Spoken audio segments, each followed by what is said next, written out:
তো আজকে আমি এসেছি আমাদের সিংড়া চাঁদপুরে। তো আমার হাতে আপনারা যে ফুল দেখতে পাচ্ছেন, এই ফুলের নামটি আপনারা জানেন?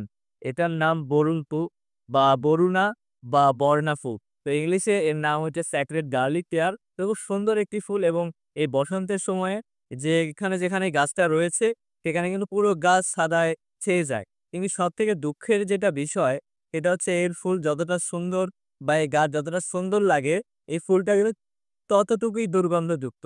তো আমি ফুলের নামটা জানতাম না।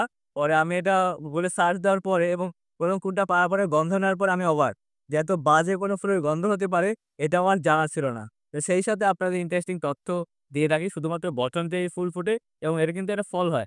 এই ফলে মানে ফুলের শেষেই কিন্তু ফল হয় আপনারা দেখতে পাচ্ছেন সুন্দর, সুন্দর মানে ছোট, ছোট জামের মতো ফলটা হয়েছে। বড় হলে হয়তো অন্যরকম। এখানে এভাবে কিন্তু এটা বংশবিস্তার করার একটি পর্ণমোচা উদ্ভিদ। তো প্রিয় দর্শক এটার আসলে এরকম কোনো ব্যবহার আমরা পাই নাই। কিন্তু এর যে পাতা আছে, এই পাতা কিন্তু ফল পাকাতে আম, কলা এবং সেই সাথে কাঁঠাল পাকাতে কিন্তু এই পাতা ব্যবহার হয়। কাঁচা পাতা কিন্তু ফলের উপরে বিছিয়ে দিয়ে রাখলে কিন্তু খুব সুন্দরভাবে এই ফলটা হচ্ছে যে একেবারে পেকে যায়। তো বর্তমানে কিন্তু আমরা অ্যা রাসায়নিক কেমিক্যালস এর দিকে ঝুঁকে যাওয়া ক্যালসিয়াম কার্বাইড দিয়ে আমরা ফল পাকানোর জন্য আগে এগুলা কিন্তু দরকার হয় না। কিন্তু আমরা খুব ভালোভাবে একেবারে কেমিক্যাল ছাড়া অর্গানিক ভাবে কিন্তু ফল পাকাতে এই বরুণ ফুলের পাতা বা এই বরনা ফুলের পাতা কিন্তু ব্যবহার হয়ে থাকে সেই সুপ্রাচীন কাল থেকে। তো অনেক এই কিছুটা উপকার আমরা এই পাতার বেসিস সুন্দর একটা কি বসন্তের প্রতীক হিসাবে এই ফুলকে ধরা হয়। এরকম আরো ইন্টারেস্টিং ভিডিও পেতে আমাদের শেয়ার করুন। ধন্যবাদ ভাই আরকি।